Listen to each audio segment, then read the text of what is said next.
Alright, so today we're going to talk about management and leadership. And I like to show that video because it kind of shows you a little bit of the dysfunction between managers and directors and leaders. And I love that part where it says, well, you're reporting to me. No, on the contrary, you're reporting to me, but I'm a manager. It's like, well, but I'm director. And and it kind of goes to show you the many, many different things that happen in an office when it comes to management and leadership. Here's some of the things that I want to start off with that may kind of sound against the storm. I truly believe that in corporate America we have too much emphasis on leadership.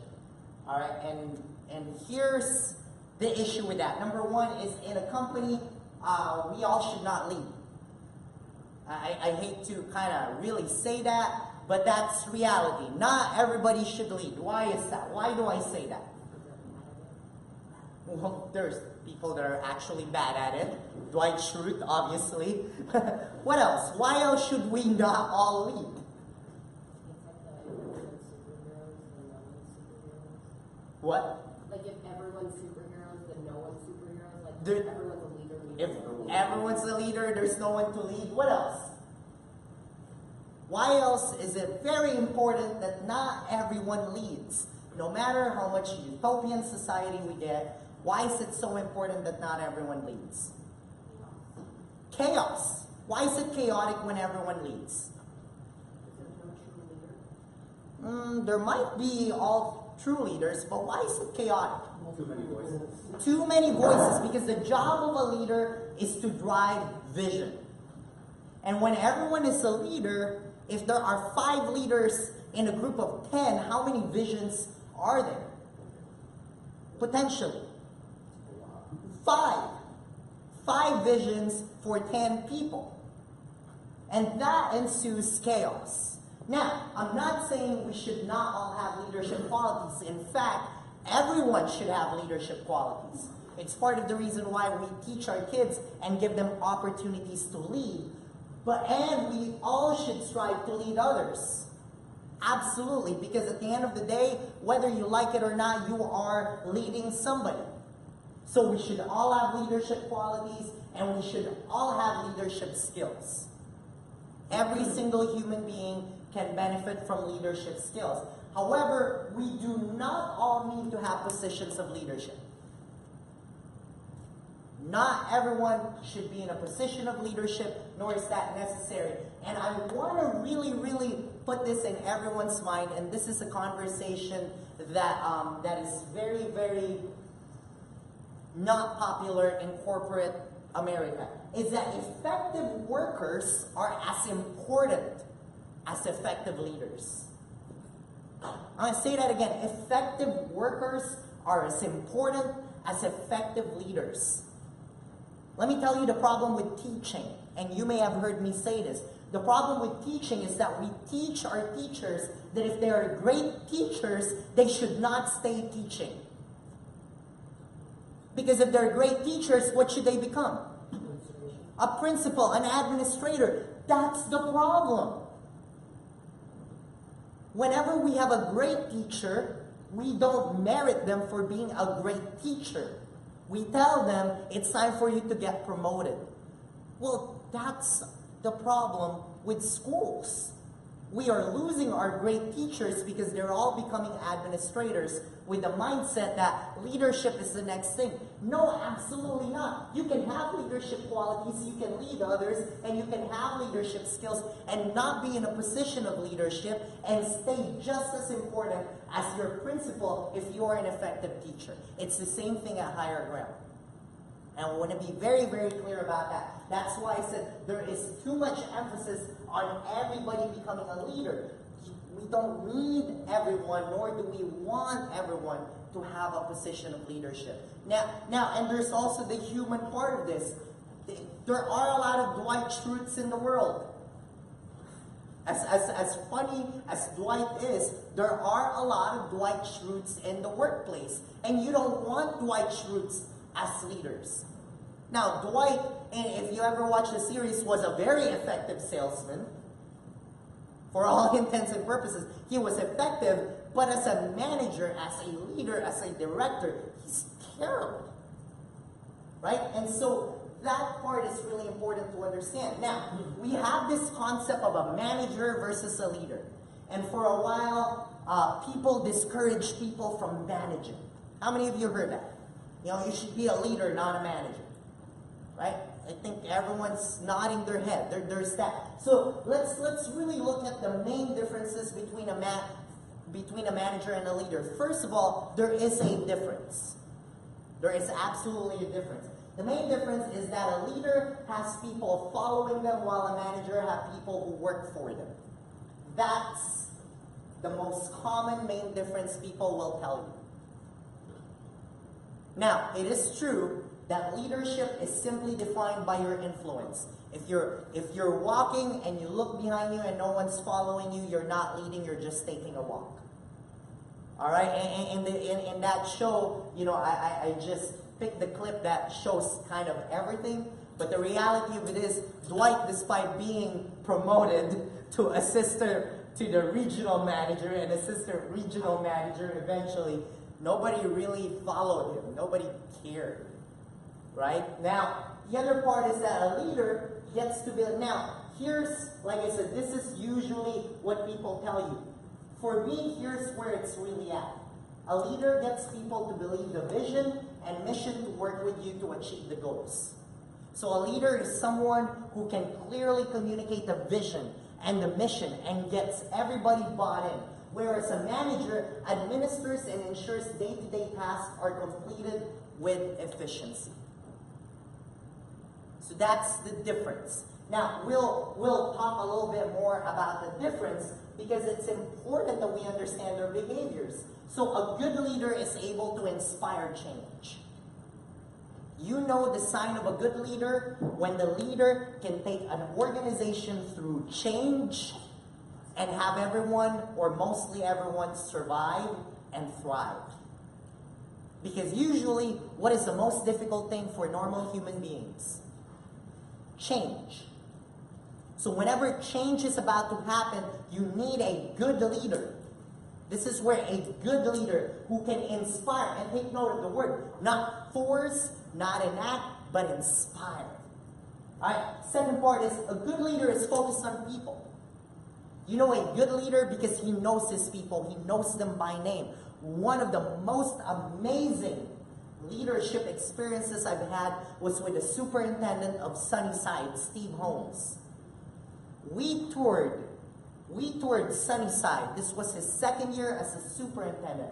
We toured Sunnyside with a mentor of mine, John Harkey. We toured the schools, and Steve knew. Now take note, this is the superintendent of schools, of many schools, the second largest in the city. He knew the office managers and the receptionists of every school we went to. He didn't just know them by name. He had a conversation with them about a very specific matter about their family. I've always been told that as Higher Ground grew, I could no longer do that. After that trip with Steve, I changed my mind and I said, I don't care how big Higher Ground gets, it's possible. Because if Steve can do it, with thousands of employees under him, there is no excuse not to be able to do that. A good leader is focused on people. A good leader, these are their behaviors. By the way, these are behaviors. Have followers. Again, you cannot call yourself a leader like Dwight did if no one's following you. Doesn't really matter if you have the title of a director here or a manager. If people aren't really following you, you just have a title. And we talked about this, and we will talk more about this when we go to the training of leadership, the actual leadership training that some of you have been to with me. They're transformational. A good leader can transform organizations. The sign of a good leader is a leader that can take an organization from one identity to the next, to the next, to the next seamlessly. A leader who just maintains identity is not necessarily a good leader. All right? A good leader shapes culture. They are the person not enforcing the culture, but the person that everybody follows and models the culture after. It's a sign of that. And a good leader, this is important, is a risk taker. There is no such thing as a leader who does not take risks. No such thing. Because the whole hallmark of a leadership is change. And in order to change, you need to take risks. And finally, a good leader consistently looks at the big picture. A good leader does not focus on details. They focus on the big picture. So now let's talk about a good manager. A good manager is able to create stability. Whereas a leader is about change, a manager is about keeping things stable, which is equally important. See, everybody thinks everybody needs to be a leader, but the problem with that is if we have a bunch of leaders in the room, there will never be stability. Because by nature, a leader's job is to upset stability. My job as a leader, if you guys notice, our ideas at Higher Ground are off the wall and off the cuff because that's my job. It is my job to ensure that there is constant change, that we are enacting change because we need systemic change. But managers, they need to create stability. Can you imagine an organization that is never stable? That means financials are never stable. That means places are never stable. It's not always about a good leader. A good manager is equally important. It is focused on getting the work done. While a good leader is focused on people, a good manager understands that regardless of how much, regardless of how much, and listen to this, regardless of how much relationship we have with people, and I want everyone to hear this, regardless of how much relationship you have with a person, that does not equate work. I'm going to say that again. Get out of your utopian mentality. Regardless of how much relationship you have with a human being, that does not equate work. In fact, sometimes it does the opposite. The more relationship you have with a person, sometimes the more permission they have not to do work. That is plain simple human psychology. So you need a good manager who focuses on getting the work done. They have subordinates. Whereas a leader has people informally following them. A manager has formal subordinates. They are transactional. A leader is about transformation. A manager, a good manager, is about X to Y. We have a trade. Here's what I need done. Here's what you have. Here's what I have. Let's get done. That's what a good manager is. They don't create the culture. They enact the culture. They act on that culture. There's a model culture and they enact it. They're not about taking risks. You don't want a manager who takes risks. I'm going to say that again. You don't want a manager who takes risks. You want a manager who looks at the risks and minimizes it. Because can you imagine, again, it goes back to my example, while in a group of 10 you cannot have 5 leaders. Can you imagine if that group of 10 had half of them were leaders and they were in a fire?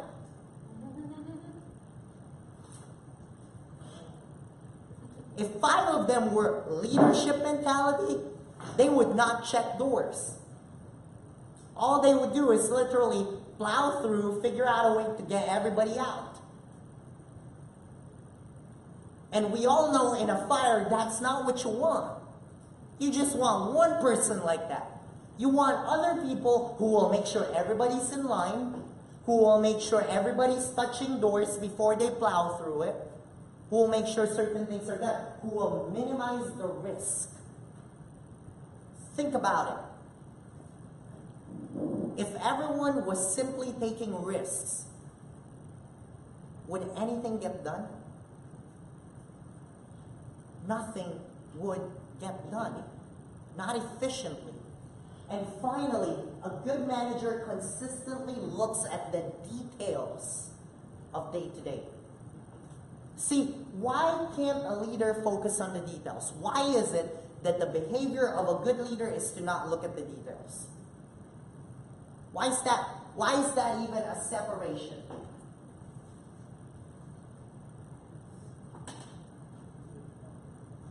What? You get bogged down? It narrows the focus.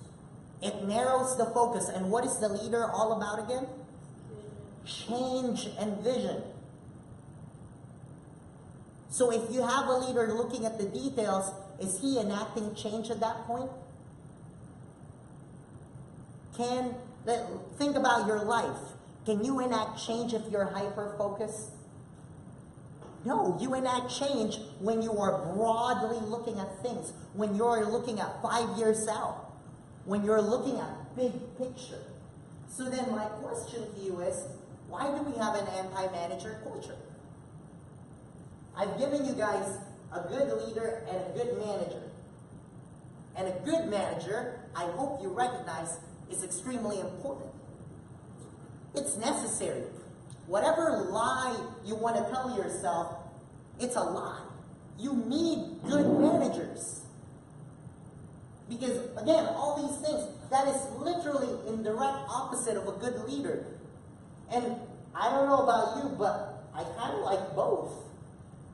I want to have a good leader and a good manager. I want someone who can get stuff done and not just someone who's constantly telling me about the vision. I want someone who can spell out what needs to be done. I want someone who, while this person is shaping culture, is actually ensuring the culture is actually getting done. Right? So tell me then, how did this anti-manager culture came about? Why is there an anti-manager culture? People by nature don't want to be managed. Why else?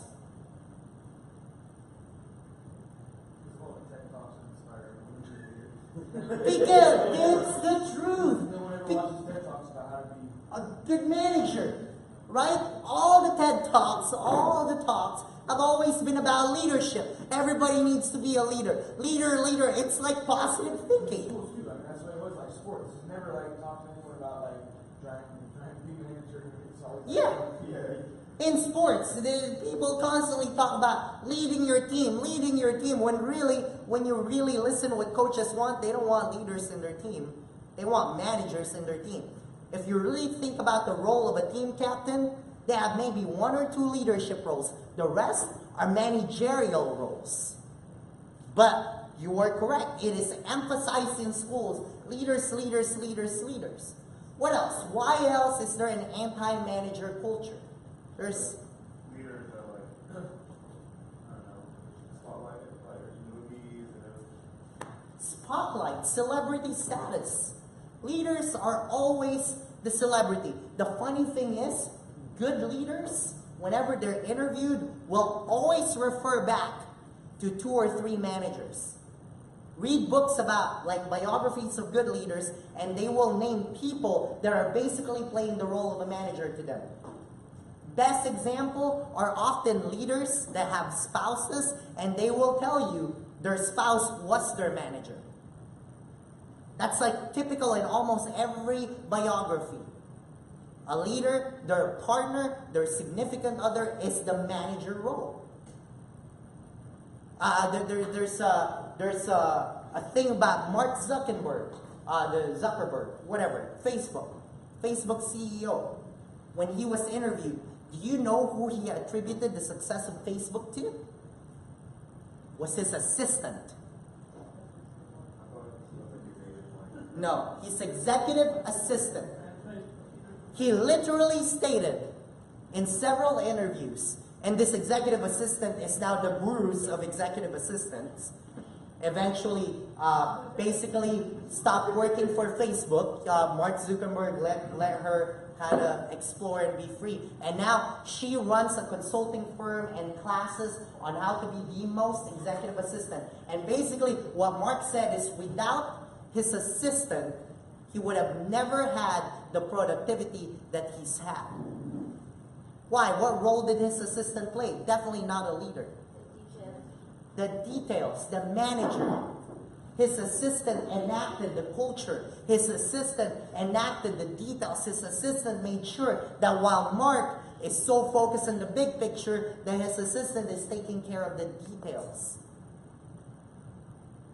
See, people never ever highlight, and you're correct, in movies they never ever highlight the importance of a great manager. They only highlight the importance of a great leader. When we talk about Martin Luther King, we only talk about Martin Luther King. We don't talk about the organizers. Martin Luther King rarely organized the events. He drove the vision, he created the great speeches, he drove the classes, but guess what? Without the people organizing the marches, the people who coordinated in the 60s to make sure this stuff happens, Martin Luther King would be useless. Because that's the point. You need good managers. You need good organizers. Why else is there an anti-manager culture? There's another very, very common reason why we have an anti-manager culture. And it's a word that you're all familiar with. Some people have fun with management, but that's true. For the most part, like I think it was Rio said, people don't like being managed. So it's not fun. And it has relationship with people don't like being managed and it's not fun. This word summarizes micromanagement. We have defined management as micromanagement.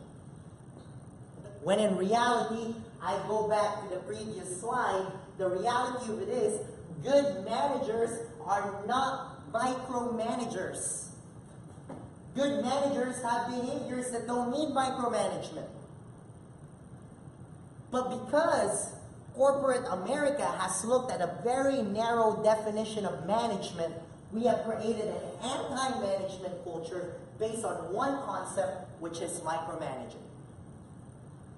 Now, if a team is effective, there is no need to micromanage. The reality of it is, alright, again, think difference of mentoring versus coaching. Alright, micromanagement is often a response to a lack of skill. Here's reality. Do we need to get micromanaged every once in a while? Let me tell you, yes. Whether you like it or not, when you don't know how to do something, you need to be watched, taught, and evaluated consistently until you learn. Think about coaching sports. When we're first teaching kids basketball, what are we really doing? We're micromanaging. We are going from student to student, watching how they dribble every movement. Their wrist, their placement, their timing, their stance. That's micromanaging, people. Why do we do that? Because there's a lack of skill. But once the skill, micromanagement, however, is never a good solution or style. So I want to be very clear. The problem is, micromanagement became the niche of managers. Regardless of whether people already developed the skills or not, they kept managing them, micromanaging them. It's kind of like helicopter parenting. Do you need to be a helicopter parent? Yes, at the beginning. Until your kid has the skills, sure. Watch them do it. But at some point, you have to let go and trust that they have the skills. The problem is, people never move past micromanagement. And micromanagement should only be used in environments where people lack skills and effectiveness and presents risk. That's the only time we should micromanage. Right? But like I said, most people stayed in micromanaging. But management in itself is not bad. It's necessary. Now let's really think a little bit more. Why else are we anti-managers? We name that people don't like being managed. We name that Micromanagement, it's not fun. We name that leaders are often the ones highlighted, but not managers. A lot of people have bad experiences with managers. Why do people have bad experience with bad managers? Why do bad managers even exist? Huh? Because they're torn into identities. That's one of them. They're trying to be leaders when their role is managers. They don't have the skill to be able to manage properly. Because nobody actually teaches the skill of management. Everybody teaches the skill of leadership, but nobody ever bothers to really tell you there is such a skill as management. The funny thing is, think about behaviors. What is one of our social emotional learning domain? Think of the 5 domains of social emotional learning. There's social skills, responsible decision making, social awareness, self-awareness, and self-management. Interestingly enough, we recognize that individually, we need management. But in companies, we're anti-managers. I think leaders are someone who you share a vision with. So obviously you get attracted, you're almost brainwashed. But then the managers are not necessarily have the same vision with you because you do manage. So obviously you don't want to follow someone who you don't attracted to. Yes, that is perfectly true because a leader has an advantage of being charismatic. As a leader, it's easy to be liked. Because think about it. Is anything in the leadership behaviors that I gave, is there anything there that says get work done? Not really. Everything about a leader is inspirational. Vision, being good with people, transformational. Everything about a leader is easily liked. Versus a manager, it's all about getting work done. And at the end of the day, we all like watching TED Talks, but we don't like getting out of the couch and actually doing what those TED Talks are telling us to do. That's just plain truth and reality. We all like to watch motivational things, but at the end of the day, when it really comes down to getting stuff done, we would rather just keep watching motivational things. And the moment we have an accountability system, we don't like it. Personally, think about it, even in your life. We have an aversion to accountability. And like Rio said, leaders are easy to follow because they're all about charisma and there's very little accountability in a leadership role.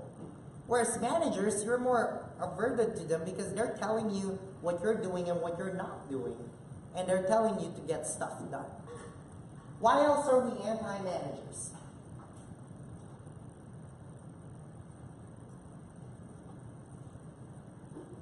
Why else have the anti-manager cultures surfaced? We value individualism way more than the unity of things. We absolutely value individualism more than mission driving, more than a collective.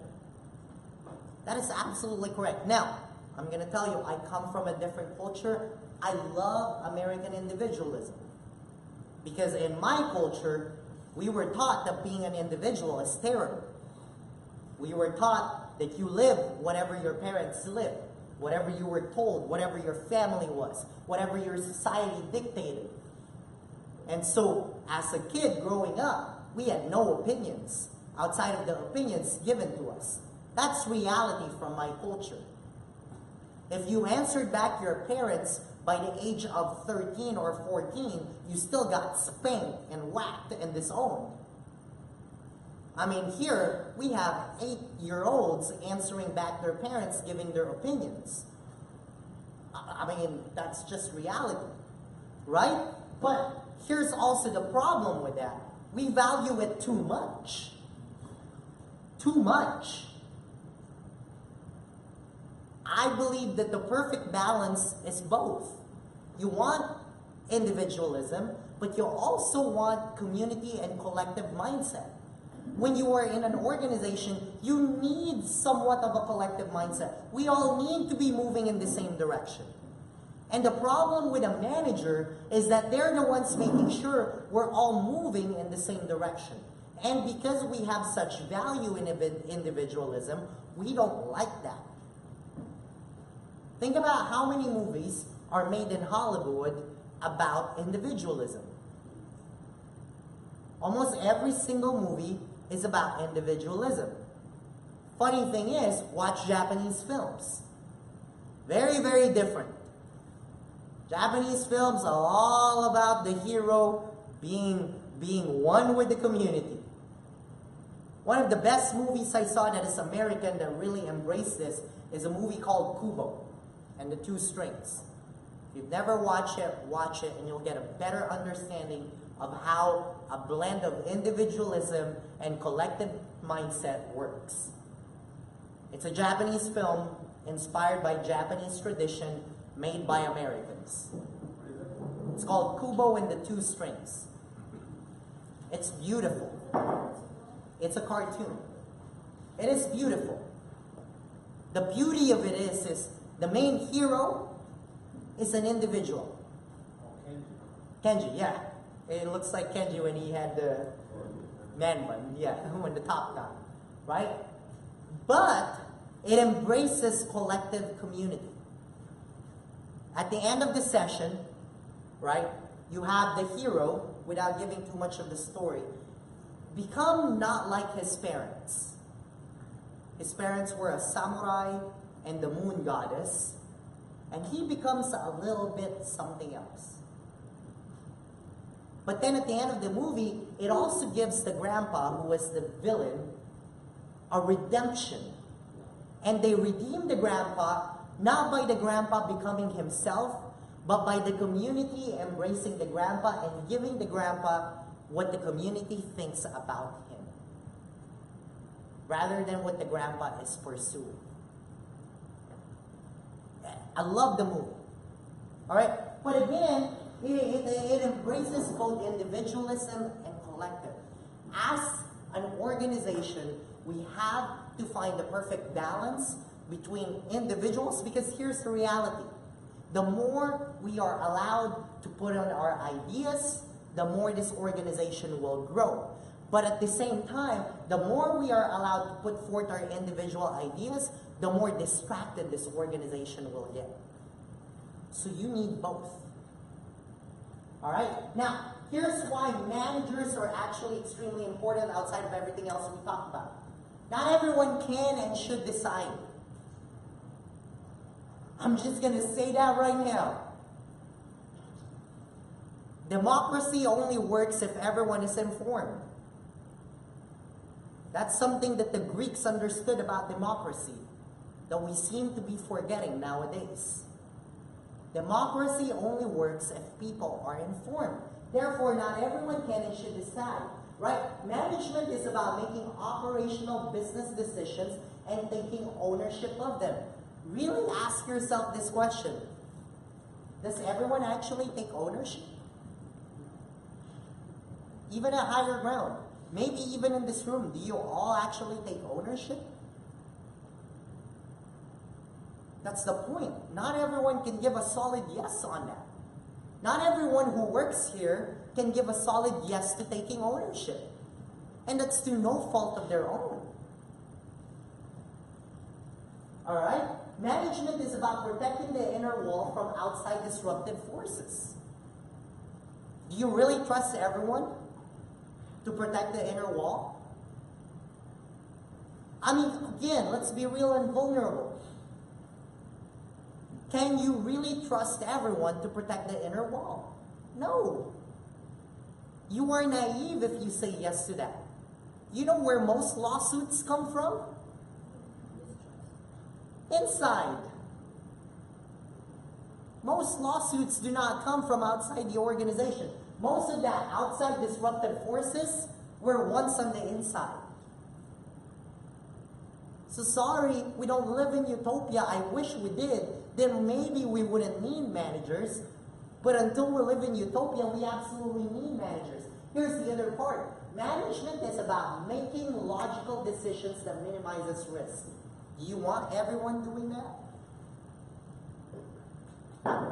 Think about your team right now. Can everyone in your team actually make logical decisions minimizing risk?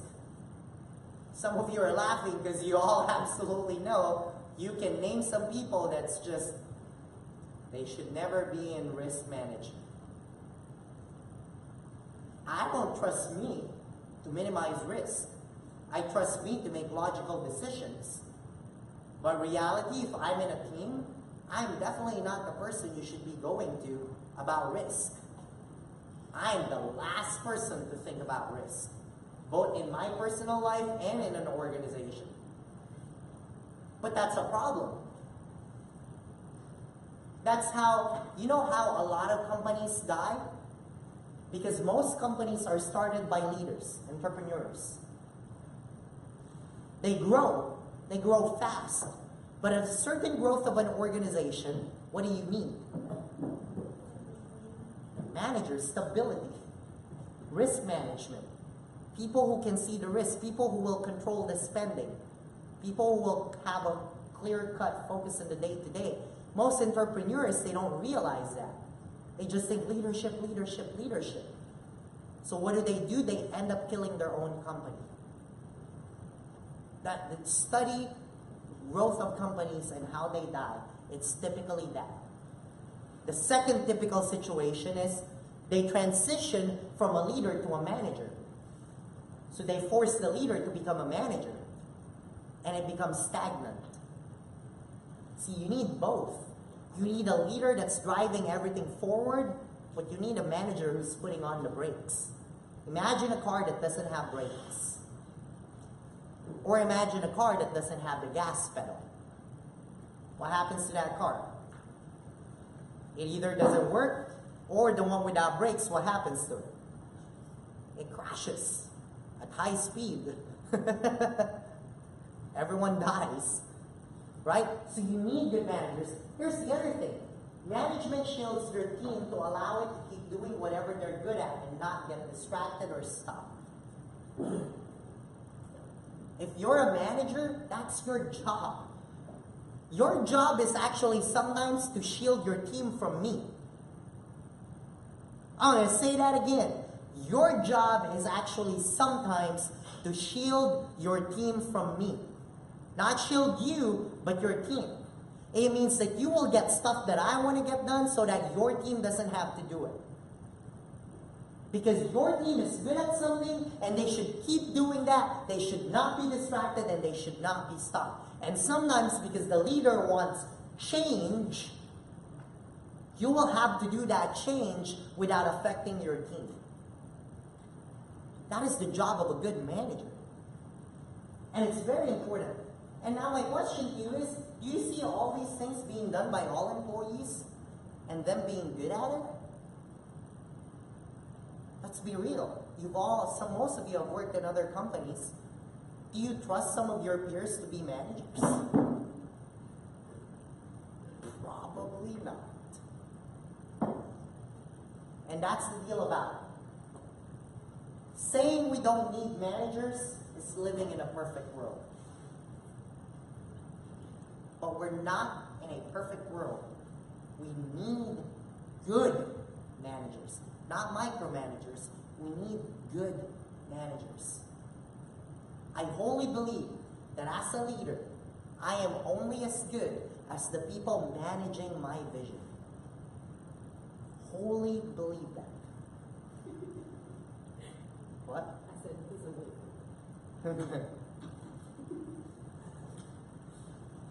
So, Not all employees, and here's the other part. Now let's talk about human behavior. Not all employees will take ownership and is capable. And even if they are capable, not all employees are willing to take ownership. How many people in other jobs or this job do you know have people that are perfectly capable of doing more, but they don't want to do more? It may not even be this job, maybe another job, it may even be this job. You know people right now that you know are perfectly capable of doing management and leadership, but they don't want to. You can't force them into doing that. And even if they are willing and they are capable, even if they are capable, maybe it's not even a matter of willingness, they're not interested. Some people like doing what they do. And they're doing a really good job at it, and they're willing to put more into it, but only in that area. They don't want they don't want management. They don't want to lead people. They don't want to manage people. They don't want to think about other people. They just want to come into work and put 130% of their effort on what they do best. That's perfectly fine. Again, we have teachers. Thank God we have teachers that are like that. They don't want to be a principal. They don't want to be an assistant principal. They love teaching. And it's not that they're not willing. They're 100% willing to do whatever it takes for the school. But they're not interested in any other position outside of teaching. And as a good manager and as a good leader, you need to allow people to do that. You shouldn't force everybody. Just because they have the capacity and they're capable and they may be willing, you shouldn't force everybody to become a manager or a leader. Some people are perfectly happy and suited in what they're doing. And they have no interest in managing or leading. That does not make them bad. See, we have this idea in corporate America that people like that don't have ambition. Right? I mean, let's be real. That's what we're taught. People who don't want to become CEO, they have no ambition. So we look down on custodians that have been custodians for 20 years. We look down at front office receptionists that have been front office receptionists for years. We look down on them. When in reality, have we ever considered that they're actually happy and find purpose in their job the way it is? I have spoken to custodians that I have more respect for than managers, that are doing more impact in their school than their principal. That's not a joke. But again, we have this idea that those people are ambitionless. That's not true. We got to get out of that, right? Not all employees are equally skilled in decision making and risk management. Think about this. As a manager, you have to make decisions that are sometimes simply a matter of lesser of two evils. Neither decision are good. It's just which decision avoids the most deaths. Not everyone is capable of doing that. Alright? And not all employees care about risk. I already mentioned that. And finally, not all employees are ready for the stress and weight. As managers, that is on you. Here's the reality. If as a director or as a manager, you're not stressed, you might want to reconsider why. You have to be carrying a load of stress, somewhat. Now, you may have good stress management and stress coping skills. Yes, 100% agree. But if you are not stressed, that means there's a little problem. Because you should be worried about deadlines. You should be worried about risk management. You should be worried about quality. You should be worried about if things are getting done on a day-to-day. You should be worried, here's the reality. You should be worried if someone is wasting the company resources. Because for every minute that your employee is on Facebook instead of doing work, they're wasting your paycheck. You got to be able to think like that. And not everyone can. And so see, here's the other problem that we usually don't realize, right? Why everyone is, we talked about this already, right? Leading companies without managers, here's the assumption. You assume that everyone is highly skilled in all areas. You assume that everyone wants to work together. You also assume that everyone equally cares. Let's be real. This is one of the hardest things to learn as an entrepreneur. For the longest time, me and my wife got upset with people because they didn't give us much care as we did. Until somebody finally told us that we were full of crap. And here's what they told us. Why should you expect everyone to give as much crap as you do when this is not their work, their vision, or their creation? The reality of it is unfair for you to expect everyone to give as much crap as you do for something that you created and started. That woke me up. I'm like, oh.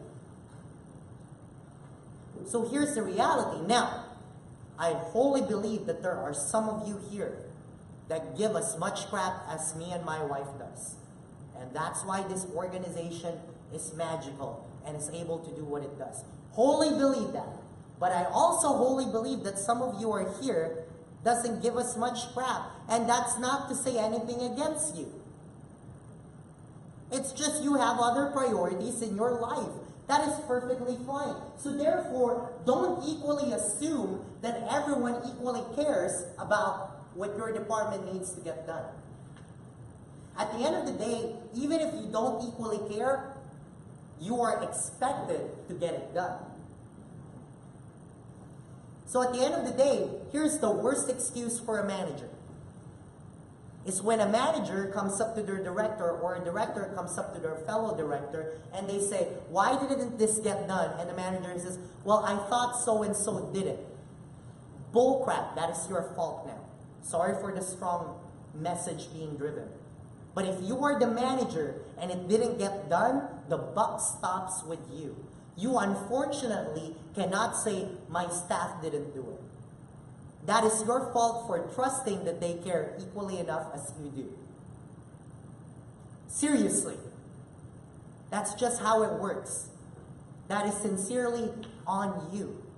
You should never assume that they care as much as you do. Ever.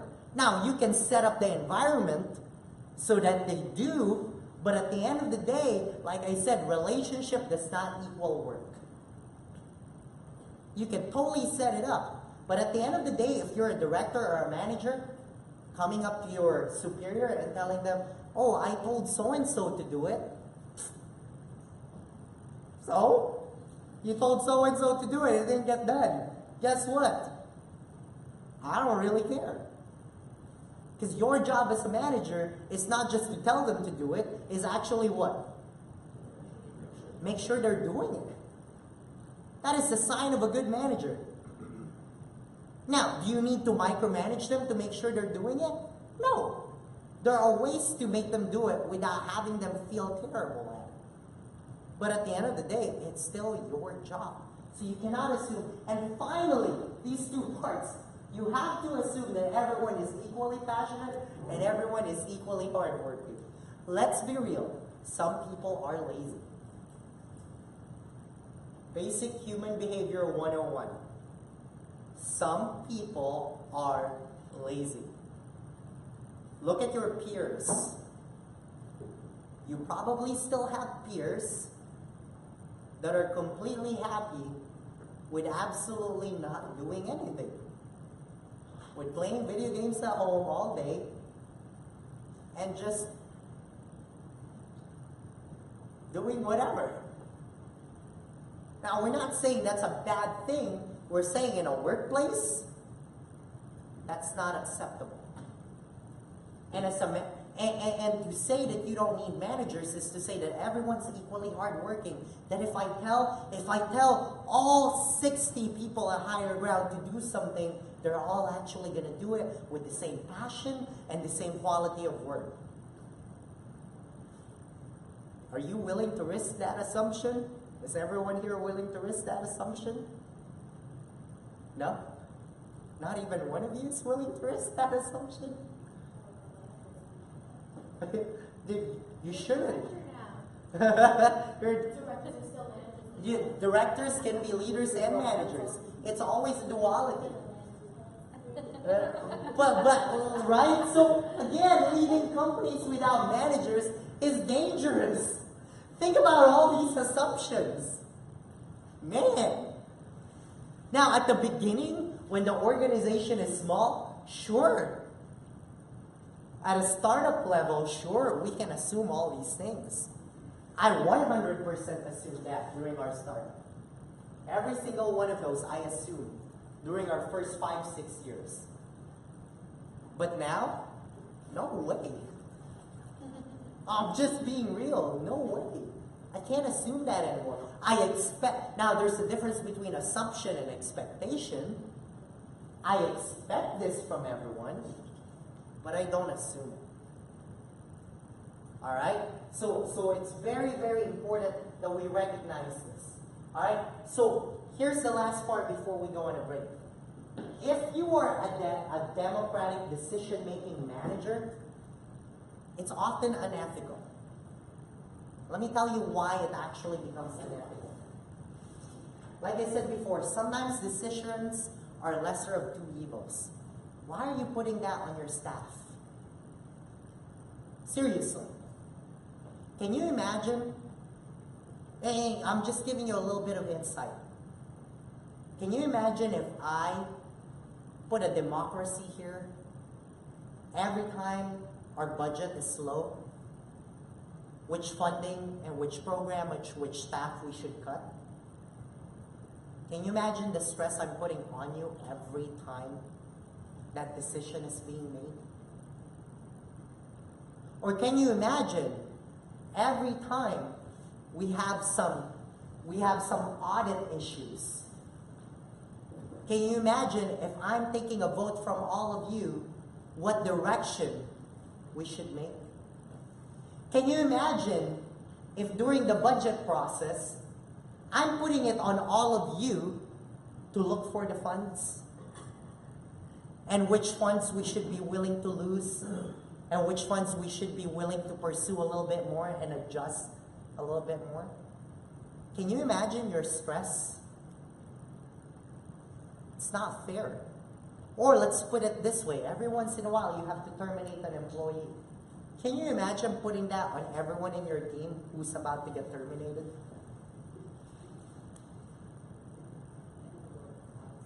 Huh? Lord of the Flies, right? It's a beautiful book that describes that. Why you don't always want democracy.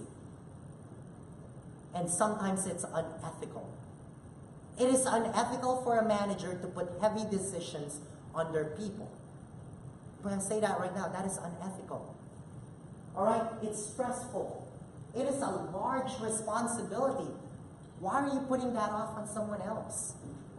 You are a manager and a director because you are trusted to make large decisions. Not your staff, but you. You are trusted with those decisions. If you are constantly unable to make those decisions, you need to ask yourself why you're constantly asking everybody else instead of making those decisions. Because it's not fair to them. Like right now, Hans is not a manager or a director. It is not fair to Hans for him to be the one making decisions for Isa or for Rio. Because to Hans, he doesn't know the ins and outs of higher ground, and he is being asked to make decisions that he's not fully informed of.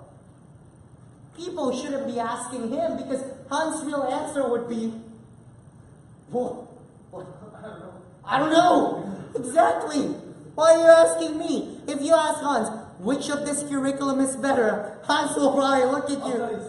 He'll tell you something, right? But then, so see, that's good. But then now, if you ask Hans, hey, we have budgetary expenses and we need to cut something, and you ask Hans, you think it'd be better to cut Tape or Star or Hollinger? What would you tell me? I have no idea, but I'm going to tell Hans, well, you need to make a boat. But if he makes a decision, it's sometimes the worst is when it's white. Exactly. Right? Thank God Hans is a good guy. Thank God. Right? Yeah, thank God Hans is a good guy. And he's actually being honest and telling me I don't know. But what if you don't get a Hans? What if you get, let's just pretend, and since you have that personality, an Andy? Alright? Which one should we cut? All of them! Or Hollinger. Or whatever, right? Star. You have one person making a decision. Listen, you are putting a decision on a person who is either saying, I'm ill-equipped, or is telling you a decision ill-informed. That's unethical.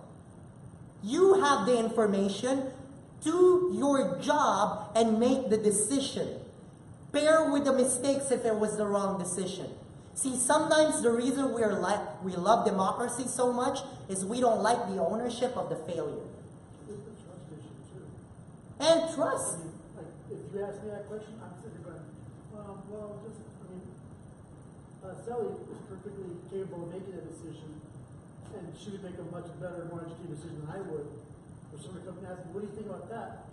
And I think they have a good job here. We're like, well, let's defer you to the actual correct person, because any of those two decisions could be the wrong decision, but she would be able to let the lesser impact because she's hands-on. Because she handles it, that's the point. So you, as a manager or as a leader, should not always turn to democratic systems in making decisions, because there are some decisions you are the only person equipped to make it. And honestly, at the end of the day, don't be afraid to take ownership if it was the wrong decision. It's okay. We said it before. Because we have a growth mindset here, we're okay with mistakes. That's why we're okay with mistakes. The reason, too, why America has become anti-managers is because for the longest time, America has been anti-mistakes. And so people hated the job of being a manager. Because at the end of the day, you get blamed for everything. So then what did managers do? I'm going to make this as democratic as possible so that when the day my decision is wrong, I can tell my boss, it was the team's decision. Can't fire me because it was the team's. Yeah, but the entire team would get fired because it was my entire team who made the wrong decision. Can't be afraid to do that. Right? Like I said here, it's often a lot of research, analysis, and hard realities. You are asking people to work harder than they should.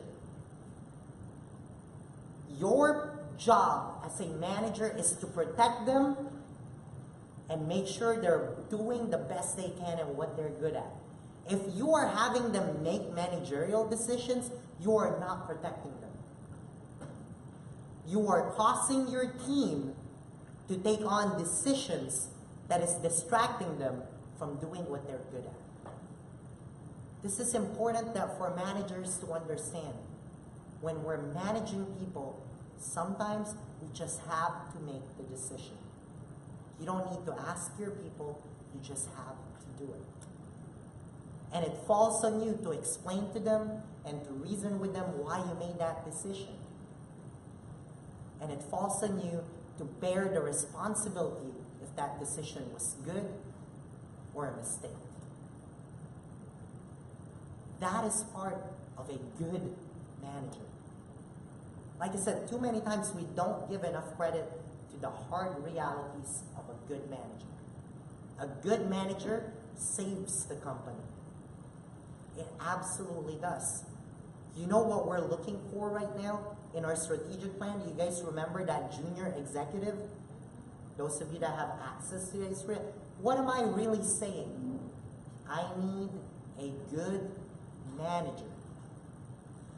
Because in all the analysis in our strategic plan, it says that we have a dynamic leader. I'm not a manager. I am a leader. Therefore, all our threats and weaknesses correspond. Our funding is not stable. Well, why? Because I'm a leader. I just pursue whatever the crap funding there is. I spend whatever I think needs to be spent. I don't look at whether we have it in the bank. Sure, let's do it. That's the reality of it. And I'm being forced to become a manager. Being forced. That's not what I'm good at, and that's not what I should be doing. I'm being forced to slow down. That's not what I'm good at. So part of our strategic plan, look for a good manager. That's what we're really saying. And see, we cannot be against managers. And you as a manager cannot be afraid of your job as a manager. You have to be 100% willing to. And when you're being managed, you cannot hate your manager. Your manager is ensuring you're successful. Your manager is ensuring job is getting done. Your manager is ensuring risk is minimized. And because for the most part, a lot of us are managers in this room, we have to assume that responsibility. Whether you're comfortable with it or not, that is the role you have put yourself into. So, before we go on break and go into effective management, questions, comments, harsh realities, things you don't like.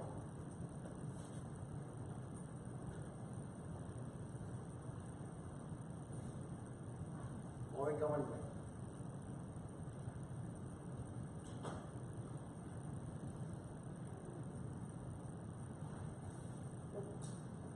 Honest. Mine's really more of a comment. You know, what I'm internally struggling with is not necessarily democratic management, but I think I question my own authority. And so I don't trust myself when it is my decision to make. And so that's the thing. And thank you for being vulnerable and honest. And to your point, that is part of every manager's struggle in the beginning. And if you don't have that struggle, I'd be really worried. To be honest, I'd be really worried because that would tell me that you're just going to do whatever. But that tells me as a manager, you assess risk. And so you are scared and you want to make sure risk is fine. So find a healthy balance. Don't lose that. But at the same time, find a healthy balance so that it's not crippling you as a manager, as a leader. Because at the end of the day, here's what you need to remember. We trust you. We trust you to be able to operate in your arena, and that's why you are managing and leading that arena. Because we trust you know what you're doing better than I would be able to. Better than probably anybody in this room would be able to in your arena. So always remember that. Other comments?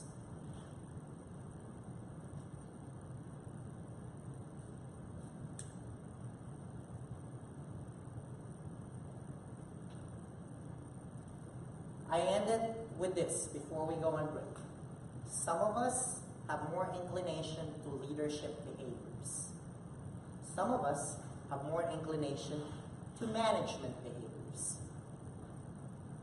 Your true job is to understand both behaviors and know when to use it. When you understand that, you will become effective at both leading and managing. So, we'll go on break. Leadership is overrated. You know, we talk too much about leadership.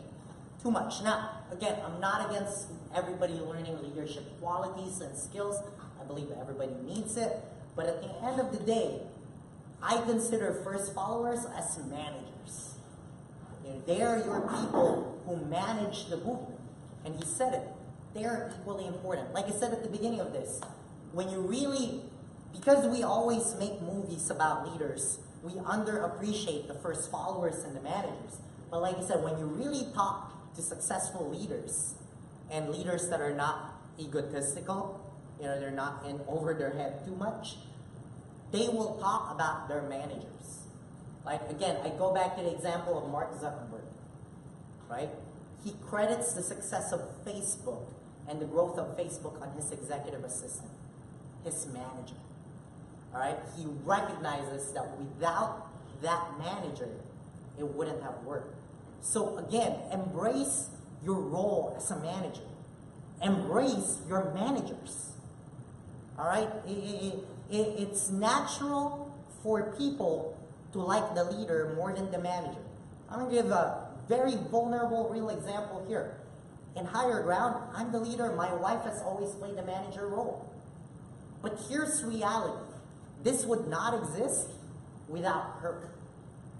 Not from a philosophical standpoint. Even if we weren't married, okay, this would not, we can literally, not that we're planning to do this, we can literally divorce and we would still need each other to run this organization. Because from a leadership standpoint, I am the leader. I'm definitely leaning towards risk, taking a lot of risk. I'm the guy that says, do this, do that. I'm the guy that's super fast-paced, and I'm the guy that can communicate the vision. If we were to switch roles, what would happen to Higher Ground? And if she were to lead and no manager and no me, what would happen to Higher Ground is stagnant. Because to her, she would like, let's stop this. Let's get this going. Let's make this good. And let's get it good. And that's about it. That's what would happen. Right? But without her, let me tell you what would happen to Higher Ground. We would have been dead 3 to 5 years ago. Because without her, I would just keep going. I would ignore all the other details. I would trust, and here's the reality, because I am people-oriented, not task-oriented, I would trust everybody to just be doing their job. I would never check it. I would never look if it's actually getting done. I just trust they got done. And people could easily lie to me about how it's getting done. Without her, a lot of the things that are established in Higher Ground wouldn't have happened because I would have gone way faster than what's good for the organization. See, that is the role that we play. I have to, and here's what you guys need to understand, especially in your departments. You should have a healthy struggle between the person that's more of a leader and the person that's more of a manager.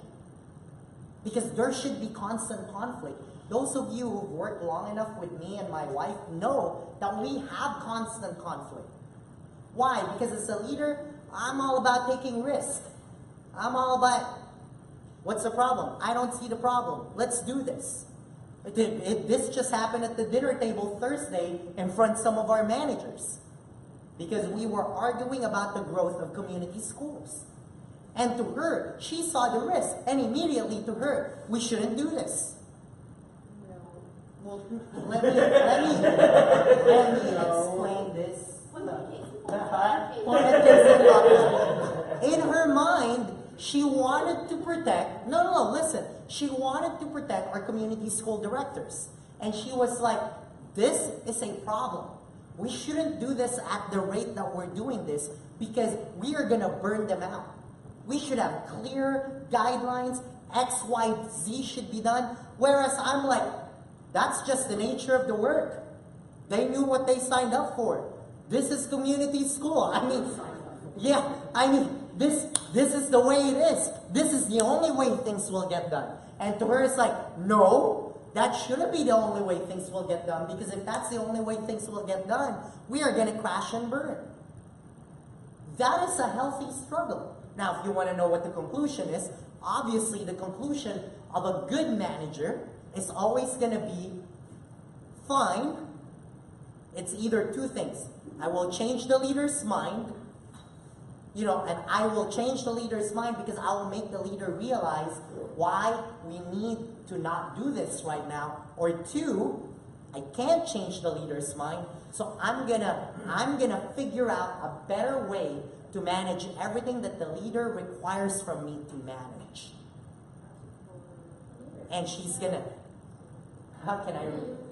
so a good manager in the struggle will have two conclusions.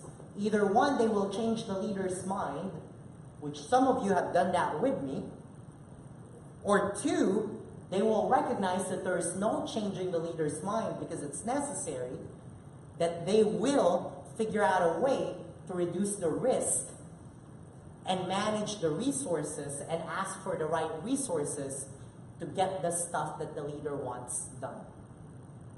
A good leader, on the other hand, will also have two results. Number one, if you are a good leader, they will listen to the manager and potentially change their mind.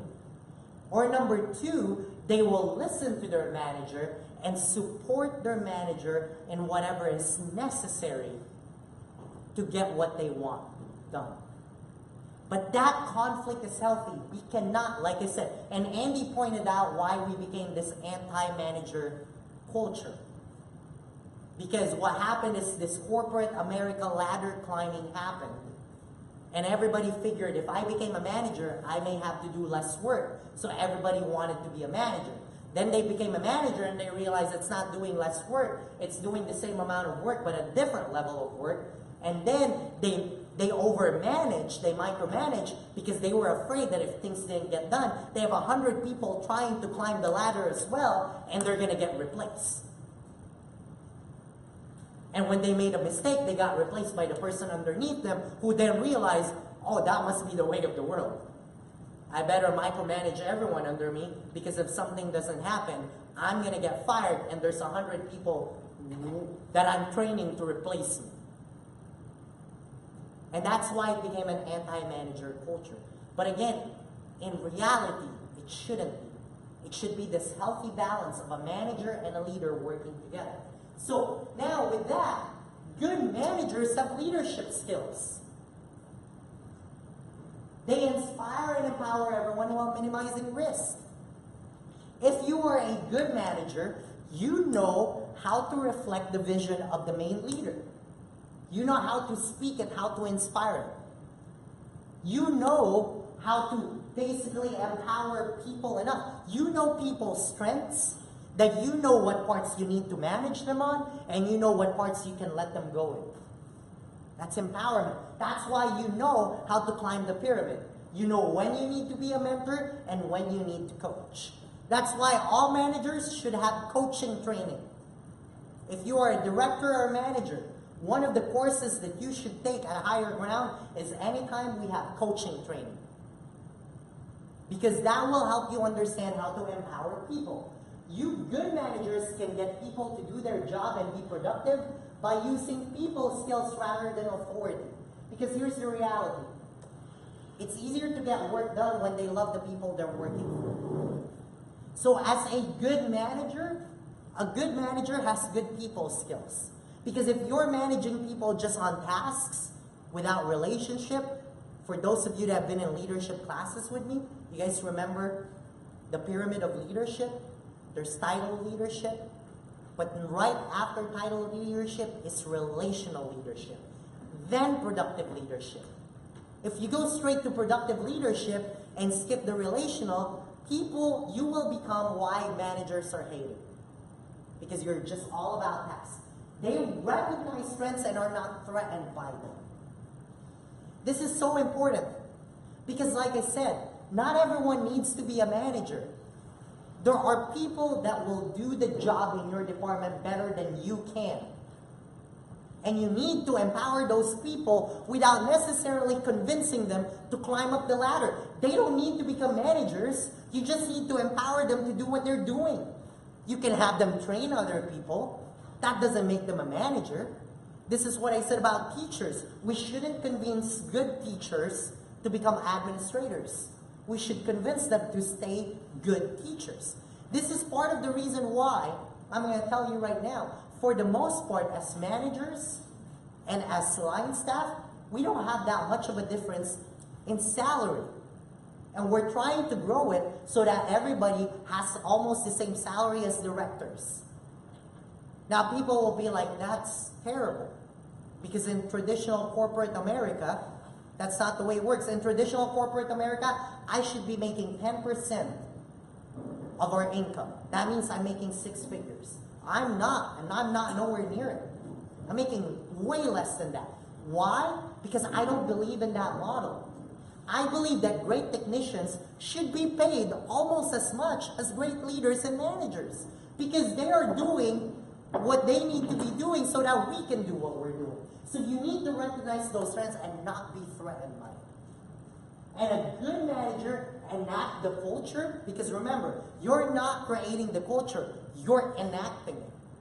You are forcing it. But you do it not by forcing it, but by being an example of it. You are an example of that culture. This is why I say the front desk, for example, should be the friendliest place. Why is that? Because you want to enact the culture. You don't want to force everybody else coming in here as a everybody should be friendly. Mr. Jansen said to be friendly. We should all have you should be the example of it. And again, as a manager or director, if our culture is excellence, guess what? You should be the first one showing that. You don't want to enact culture by expecting people what you don't have. It's the same thing what I tell about kids. You do not expect kids to do things you're not willing to expect of yourself. Management is no different than parenting. Good managers understand that. And finally, this is the most important part. And listen to me when I say this. Good managers serve. They don't help, they serve. I'll say that again. They don't help, they serve. We're not in high school.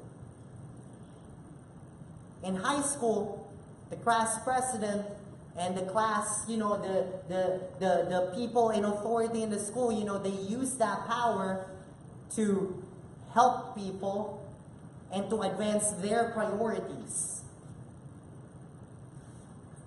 We are in an organization that is here to transform lives. As a good manager, your job is to serve those above you, with you, and below you. And what does it mean to serve? It means you recognize you're not superior than them. Just because you have a leadership title does not make you above them. It just means your skills are better suited for that position. Or it may even mean, let's just be real, you may not even have the skills. The faith of the people above you was placed in you. So that means serve them.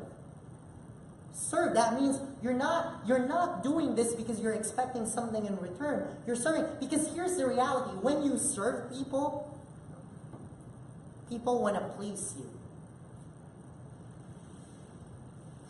I recognize that some of you are here for a paycheck, but I also recognize that most of you are here not because of a paycheck. Most of you are here because as one way or the other, my wife and I have personally served you in something personal in your life. And that's the reason why some of you are willing to not take certain opportunities in other places and stay here. But that would have never happened if we didn't serve first. You gain loyalties of people when you serve them. And guess what? It's easier to work with your boss when both you and your boss have a serving mentality. Because you recognize that whatever it is you do, put your personalities aside. Whatever it is you do, it is for one purpose and one purpose only. To advance the mission of the organization. And you serve that. A good leader serves. A good leader serves. You can read this in almost every leadership book there exists. A good leader serves. So a good manager knows how to serve. So recognize that. Great leaders need great managers. I've said this. I gave the example. But here's the other important part. Leaders need to be able to focus on the big picture. I am saying this right now to you. I need to not worry about whether we have the money to do crap or not. I need to not worry whether the TUSD and Sunnyside is happy with our services or not. I need to not worry whether we're meeting grant requirements or not. I need to not worry whether kids are dying here or not. That's serious. I shouldn't have to. And for a while, I had to be a manager as well because I lacked managers. Because as a leader, I need to be able to see everything there is to see. into the future even. And I can't be bogged down by those details. So I need great managers. Leaders need to be able to take risks knowing that the day-to-day risks are being minimized by managers. One of my board members, Ken Heater, ran a very successful wealth finance firm in Seattle. It was during the time of the boom of Microsoft. He was the manager. His CEO was the leader, his business partner. This is the way he described their relationship, and this is the way he wants my relationship with you all to be. It's the way he described it. He said his leader, his CEO, would go to all the clients and promise them the moon and the stars. And then would turn right around and tell him, oh, by the way, here's what I told them. I don't really know how to get it done, but I trust you can figure it out. He in turn would tell him, well, since you promised them that, here's what I need for you. Here's what I need from you resource-wise. That is the effective relation. And they became, by the end of it, to show you how big, they were managing close to $1 billion of wealth. They started 2 of them. It grew to 50 employees, managing close to $1 billion of wealth. Because him and his business partner understood that. And it's like, you need to be able to go to the community and promise whatever the crap you want. In turn, you need to be able to turn back to your managers and directors and tell them, by the way, here's what I told them that we're going to do. And then they need to have the power and the comfortability and the trust to turn back to you and say, well, then here's what we need from you. And that's that. Because leaders need to think of growth, knowing that quality is taken care of. As a leader, I shouldn't think of quality. I should just assume there is quality because of you guys. That's reality. I shouldn't have to be the one worried about quality. I should be able to assume that when I go to the community, I'm promising them quality. Because I have an entire backing of people doing that. Leaders need people who can implement the vision while they focus on continually shaping the vision. I need to be able to rely on all of you, that you are actually doing the vision, so that I'm not going back and slowing down because something in the vision didn't get done the way it needed to get done. And then finally, leaders need to get balanced by managers. Most of you have done this with me. How many times have I said something that you just looked at me and said, Jansen, you're stupid and crazy and there's no way we can do that right now. Well, maybe not those exact words unless you're my wife. My wife uses those exact words sometimes. Not stupid and crazy? Really? Whatever. Alright?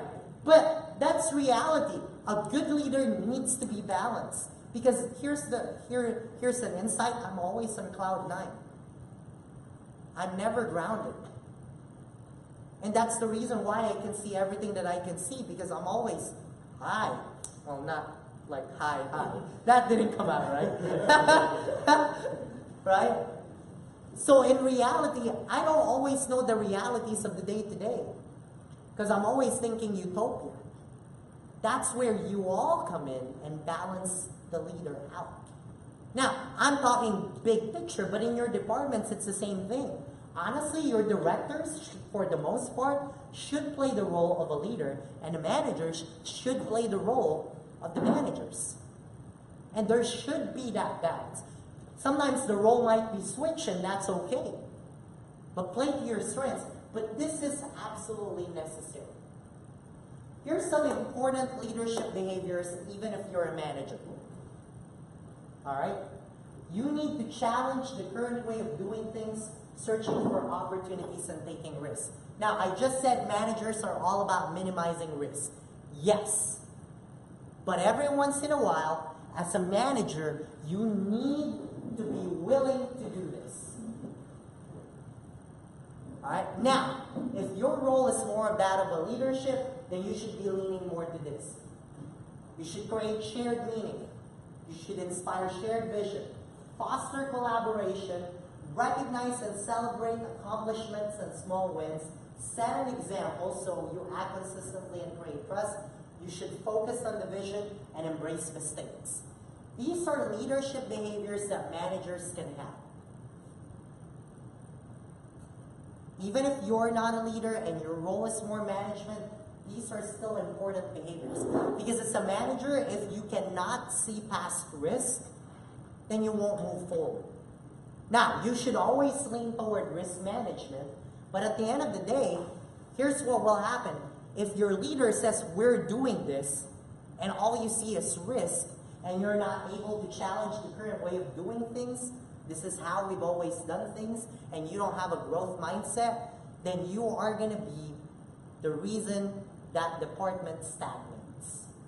So even as a manager, you need to be able to do this. These are behaviors that you need to be able to do. Now, here are important management behaviors that even leaders, even as a CEO, I need to have. You need to know risk management. You need to know goal setting. You need to behave in a way that plans work. You need to behave in a way that defines roles.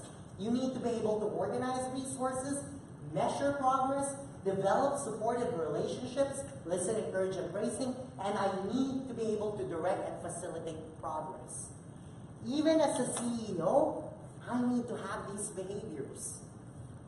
I shouldn't always have them, but I need to have them. Now, as managers, you should always have these behaviors. So here's the reality then. The trick is it's time to stop saying leaders versus managers.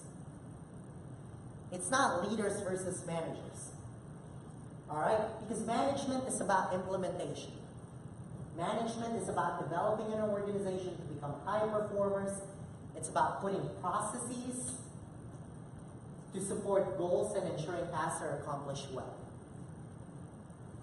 Don't worry, I will give you this slide because I see some of you are getting frustrated that I'm going to the next slide right away. Yeah, Rob should have already shared this slide. Yeah, so don't worry if you're like, I can't catch up. All right. And then here's the final part. Management is about protecting the organization. You're here to protect the organization. And here's the real question. If it's really leaders versus managers, what good is a vision without high quality implementation and risk management? It's useless. A vision without implementation is just a dream. It's a daydream. A vision is only as good as the people implement it. So the real question, therefore, is it needs both. So you need to understand when you need to behave as a leader and when you need to behave as a manager. That's the reality, because leadership and management behaviors are equally important. So leaders need to both lead and manage. Or, here's the or, leaders can continue to lead knowing others are trusted with managing. Leaders don't need to manage if managers can manage themselves. Whichever one, it doesn't matter. Now for me, my ideal world is this. That's my ideal world. I would rather that we have leaders and directors that can do what they need to do because they know we have effective managers. But I recognize that leaders need to be both leaders and managers. And again, I'm not saying this should be us. I'm saying that's my personal take on it. You can have your own personal take on whichever one of this. Maybe you are the leader that says, I want to both lead and manage. That's fine. I want everybody in my team to both lead and manage. That's fine. But regardless, it's not a versus. It's not a leadership versus management. It's a leadership and management. It's an and. You need both to lead and manage. The real key is where are we as an organization? Are we as an organization more on the leading part or in the managing part? Let's be real. Let's ask that question right now. As an organization, where should we lean towards to right now? Where are we? Where should we be? Where are we? Let's start with the where. Let's start with the where are we? Where are we right now? We are in leading. That is correct. That's why our growth has been insane. But where should we be right now? We should be more leaning towards management right now. Why is that? Why are we saying that as an organization that we need more management than leadership right now? Danielle. To create stability and be able to fine tune and look at and evaluate what we've done to cause the growth, so that once we evaluate, we know how to continue to grow. Create stability of some sort. We've been growing so much. Let's be real. Those that have been with me for the last 5 years, you have not experienced a year of stability. Every year has been a constant shuffle. Right? We can only sustain that for so long before you all say, Jansen, you're nuts. I'm done. That's real. So right now, we need to be more management. We need more management. Why else are we as an organization should lean towards more management? Art. Well, it was close to that. At some point, there has to be a catch-up. We're playing catch-up. It's not even at some point there has to be catch-up. We are now playing catch-up. Because before we can keep growing, we need to know how we even grew. How can we replicate that growth? What are the real here's reality. Because we have been leading, we don't really know. Completely vulnerable, and you should know this. We don't really know how to grow this. We just knew we grew, and we knew it grew faster than everybody else, and we know we're growing effectively, but we don't know how to grow this. We don't know how to replicate the success. We don't. Until we stabilize and actually manage, we don't. We don't know what the risks are. We're barely running into some of those risks. What else? Why else are we saying as an organization we are in management right now?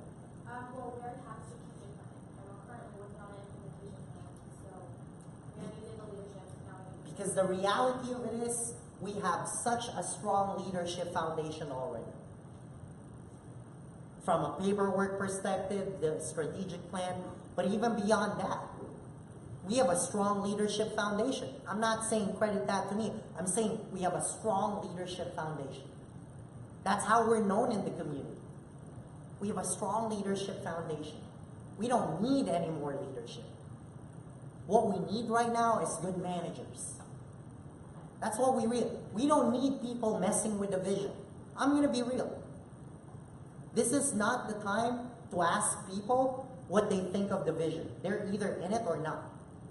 That's reality of our organization right now. Because if we tweak our vision right now, we're not going to create stability. Accountability, not only for directors to managers, but managers to directors. Jansen and I, as founder and co-founder, we need accountability of keeping us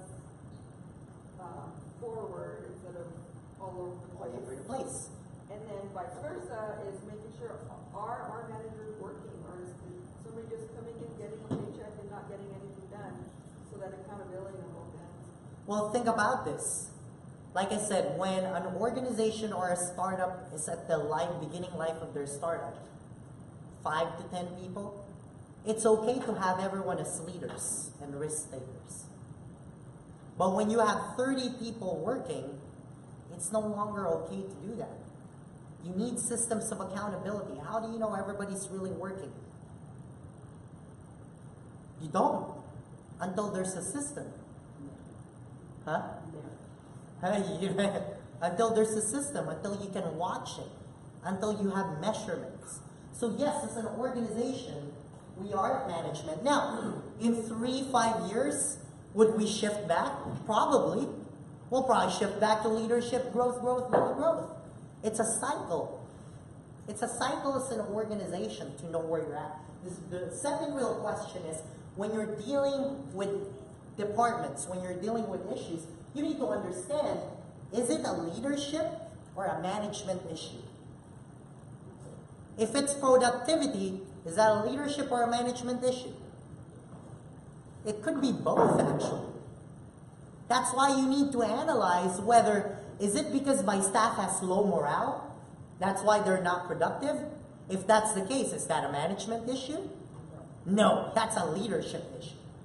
Or is it because my staff are just, they're just messing around and they have too much time in their heads? Is that a leadership or a management issue? Management issue. See, same issue, two different root causes, two different issues.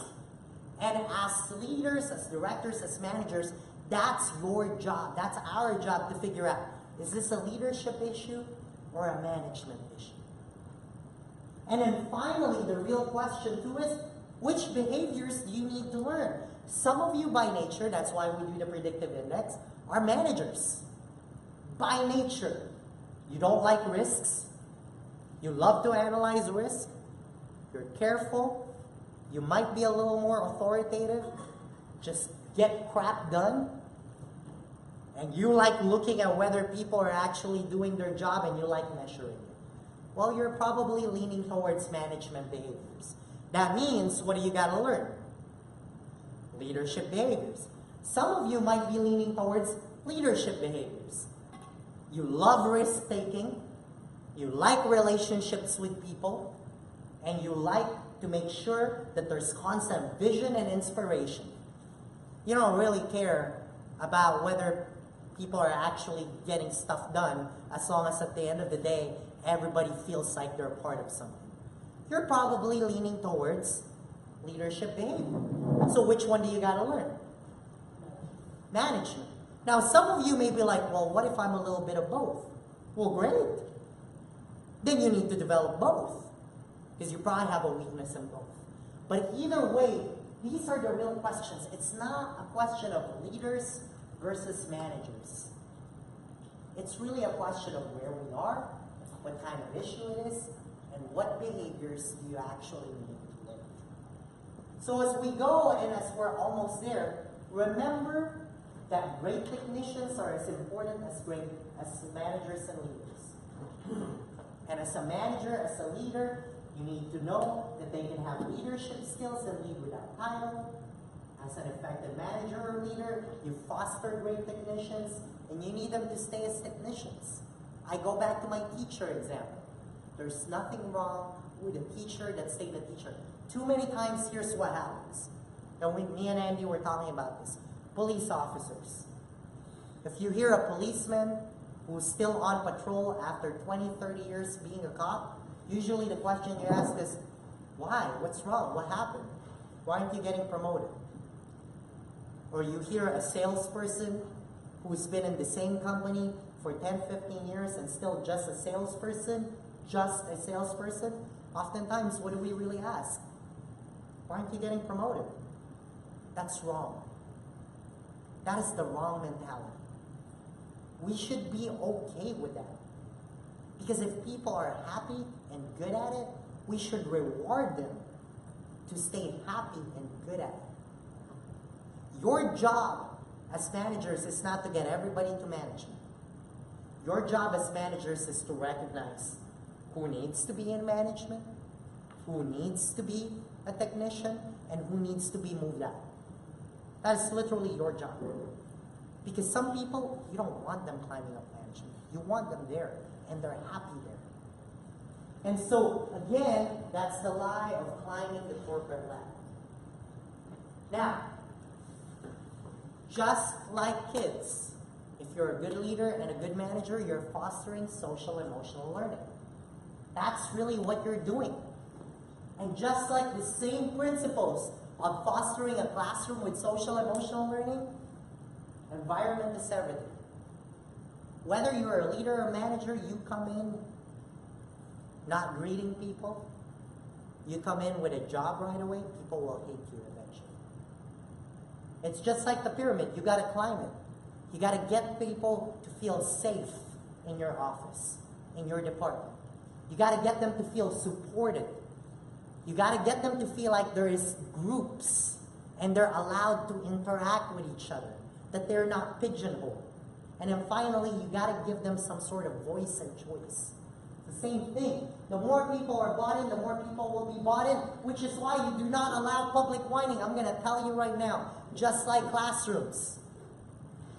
If you have a whiner in the group, you need to get rid of them.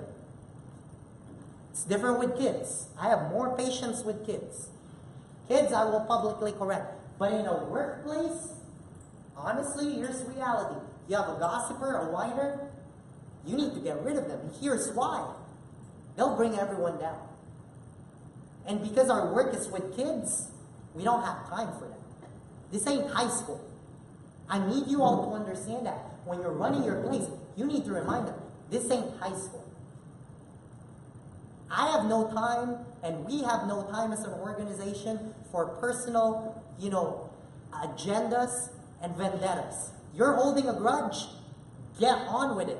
Either face the person you're holding a grudge with, handle it like an adult, do conflict resolution, or get somebody to mediate for you to do conflict resolution. You cannot walk into work thinking, oh, I hate my manager. I hate this person. I can't stand them. Because if you do, you can't work here. I'm 100% real. Here's the reason why. We're fostering social emotional learning with kids. Part of social emotional learning is conflict management. And if you're conflicted deep down inside and you don't know how to deal with that, it's going to ooze out to the kids. And that's why it's okay for you to correct mindsets publicly. You have a staff member that's whining, you can correct them publicly. It's perfectly fine. The grittier the group, the easier it is for everyone to be gritty, just like kids.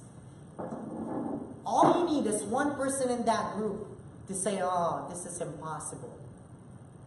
For the rest of the group, those of you that have managed teams outside of Higher Ground, you know the reality of this. You just need, especially with adults. With kids, it's a little easier. But with adults, you just need one Debbie Downer. That's serious. And the whole group, morale is down, nobody wants to work. Hopefully you are not that person. If you are in this room and you are a manager and a director, I'm telling you right now, I'm hoping you are not that person. And if you are, you need some serious reflection. You need some serious reflection because that's the reality of it. You will bring your entire group down, especially since you are the manager. You are leading them. You are setting the pace. So remember that. It's the same thing. Just like with kids, you need to be able to effectively communicate. You need willpower. When people are talking to you, when your staff is talking to you, when your director is talking to you, when your peer is talking to you, turn off your laptop, get off your phone. I'm serious. That should be the culture of this place.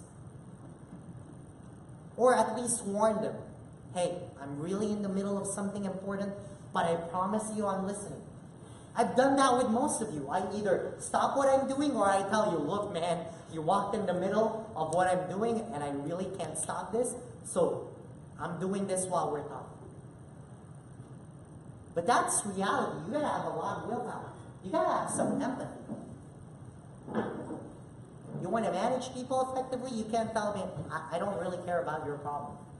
That's why I have an open door policy. Alright? You cannot, again, as a manager, you can't be afraid, you cannot be afraid for people to go against you. Your ideas. Let them express it. At the end of the day, if it's a peer to subordinate, if it's a subordinate, sure you have the final say. I'm not saying you don't have the final say. I'm saying you should allow them to express it though. It's okay to allow detractors to express themselves. Now, there is a difference between a detractor of an idea and a whiner. I'm going to be very clear. A detractor of an idea is somebody saying, here's why I don't think that will work. X, Y, Z. A whiner is like, I don't think this will work. Why? Because I don't think so. That's a whiner. Huge difference. Alright? Admit to not knowing. If you made a mistake as a manager, tell your team publicly. That's totally okay. We don't need this strong image of a manager. Oh, I'm a manager, I'm always right. No, that's false. You're not always right. You want your people to know you're not always right. Listen, it's a two-way conversation. And be genuinely interested with your people. Here's the reality. Just like kids know when you're really not listening, adults know when you're not listening. Ever talk to your manager, hopefully not here, and you just know they're not really paying attention to you? They're in another world?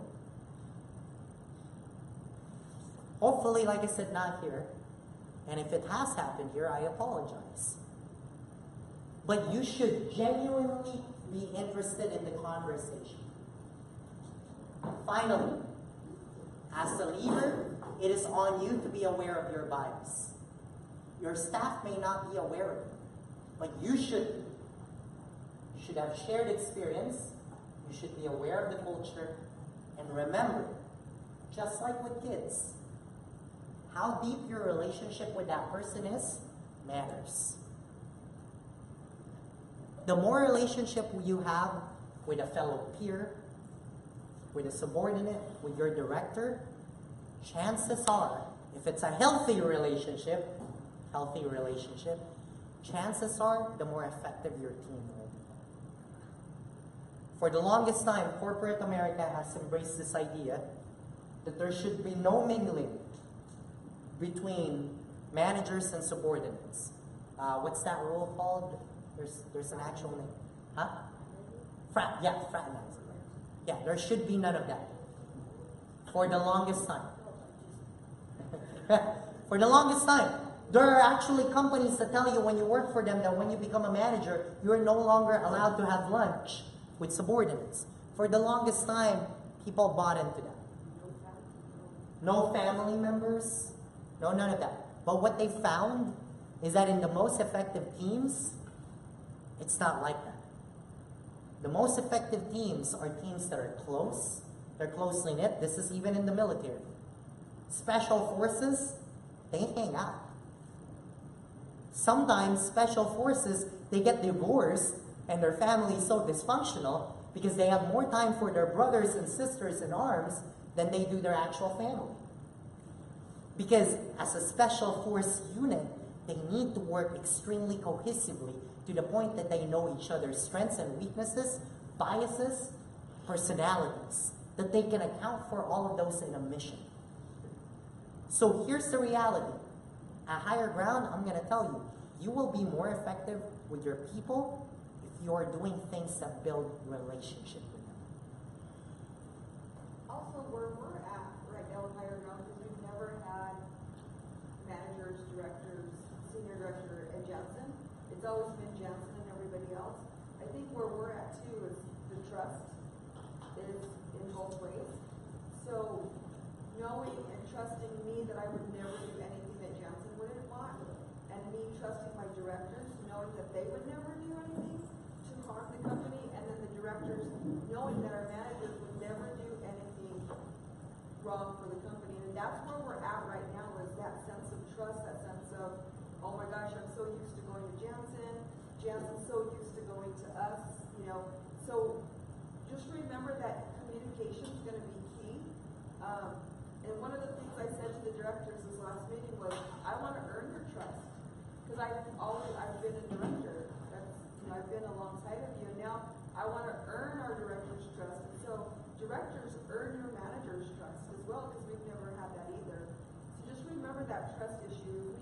If we change something on the dime and you don't like change, trust the process. Because if it comes from Janssen, he gets off the phone with Senator Radley, who's our president, says, I want this change because of A, B, and C, it's going to hurt the company. Janssen's going to move on it. And sometimes we won't have time to stop, explain it, have a meeting, make sure all the feelings are good. Sometimes we're just going to be like, Andres, we got to change this now. I'll let you know later. You know, so just trust the process in this time of change that we're doing as well. And hence, going back to relationship. If you want that trust, earn that trust, gain that trust. And it's mutual. It's always going to be mutual. There's other slides in there, but I feel like you really don't need to hear it because it's social emotional learning behaviors that I included in there. If If you still need to hear that, that means you haven't been paying attention. Right? There's the pyramid in there, and then there's the, grit and growth mindset, build community. It's okay to make them do things. As managers, it's okay to make your staff do things, right? Again, if you need a reminder of that, maybe you haven't been paying too much attention. But it is in the slide. What I do want to do today is I want to role play, and I want to play some scenarios. And what we're going to do is, because this is managers and directors, I want to divide us into two groups. That way everybody can kind of have their own group, and we discuss this in a smaller setting. We actually have two directors on each side of the table, so that works. So we'll divide exactly here. Boom. So Brandon, onwards, you are one group. Keenan, onwards, one. There we go. Join your group. Wait, 1, 2, 3, 4, 5, 6. I need one of you. Maybe I'll actually ask Andres to move to this table. Yeah, just Andres. Yeah.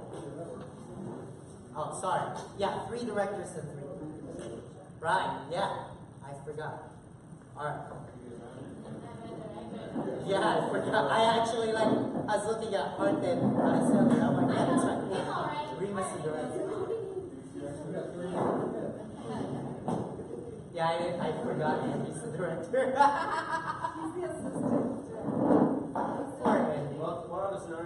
Alright, so here's the scenario. And there are 3 scenarios, so listen. And I need you to solve all 3 scenarios. What would you do? Solve. Alright. So, you asked a co-worker, a peer, this is a peer, very important, to drop off a package at the post office after work on Tuesday. Okay? It's not too far out the way home for them to do so, and you live a lot farther away. It's important that this package be shipped to its destination, because the destination is to the main office in Arizona, the BES main office in Arizona, and it is a proposal for a contract with Higher Grant. That proposal is going to be discussed at a meeting with international business partners who are in town only for Wednesday. So it needed to be there that day, and it needed to be there that Wednesday. And you find out Wednesday afternoon that the package never arrived. Alright?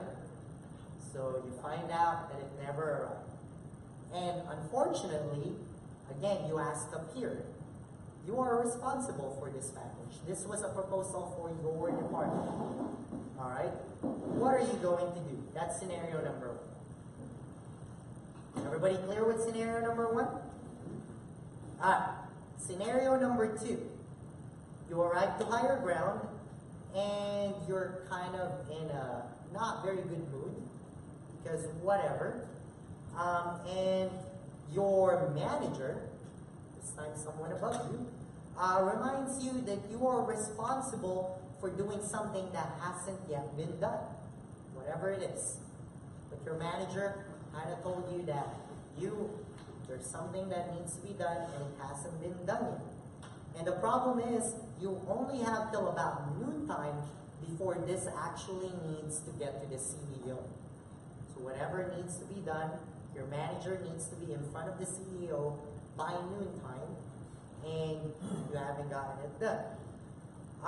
And so you are now in this conundrum, and the reason it hasn't been done is because you have 2 other people that you are waiting on for their pieces in this project. Alright? So what do you tell your manager, and what do? You have 2 hours before noon. Everybody clear about the second scenario? Last scenario. Who's doing the work? Huh? It's you and two other people that you're waiting. And you have your manager? You're a manager? No, your manager. Don't. So you have staff? You are a staff. But you are somewhat responsible. You are a director or you are the direct supervisor of this person. So you could be a manager, a direct supervisor. And your coworker has been repeatedly sexually harassing. Alright? Sexually harassing you? You. Okay? So, you meet with your director, okay, with the person right on top of you. Alright? So, over you. Alright? Sexual harassment. Yeah. And during the meeting, your director, your direct supervisor, the person directly over you, alright? You notice that she didn't take any notes and she was constantly on her phone. You also notice that even though it looked like she was taking notes, she was actually drawing on the notepad. So you met with this person to tell them about the sexual Harassment of, yeah. Okay. Yes. And this is what's happening. What should you do? 3 scenarios. If you notice, there are all scenarios that have some management required in them, some leadership required in them. So there you go. You're solving all 3. You have exactly, I'm only giving you 7 minutes to solve all 3. You may wonder why, but again, in a leadership and management situation, sometimes you don't have a whole lot of time to think and discuss, and you gotta make decisions off the cuff. Alright? Go! 5 minutes.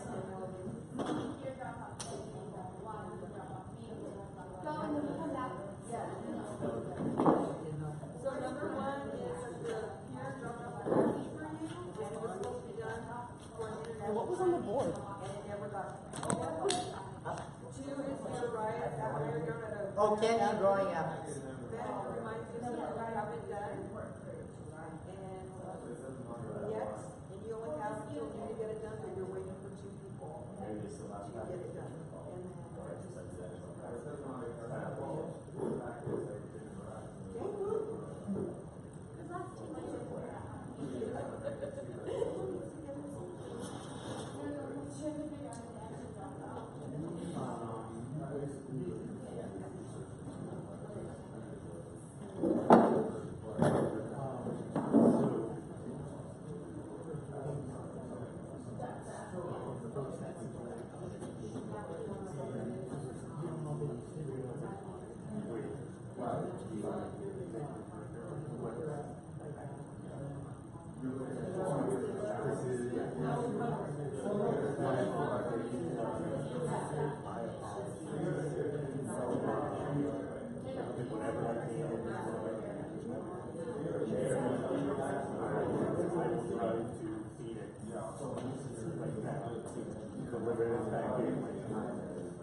You have 3 minutes left. No, it's not. 5 minutes is all you got. You have 3 minutes left. For the second scenario,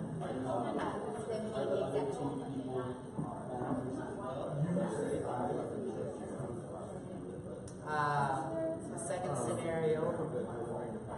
Which one is the second one? where you have a deadline because you got to work for 2 people. Good question. They're actually staff. You did something that people should be doing.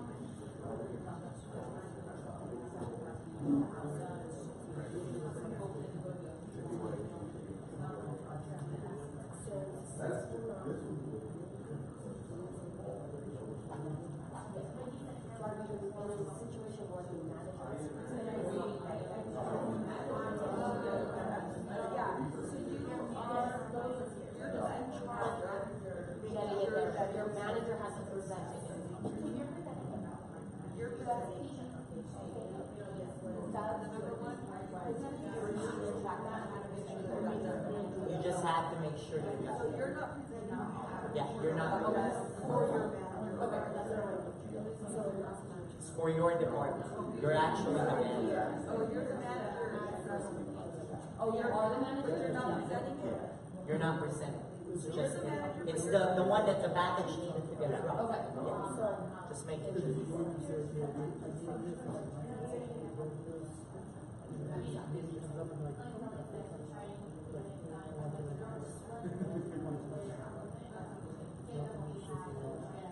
What they do or don't, what you have to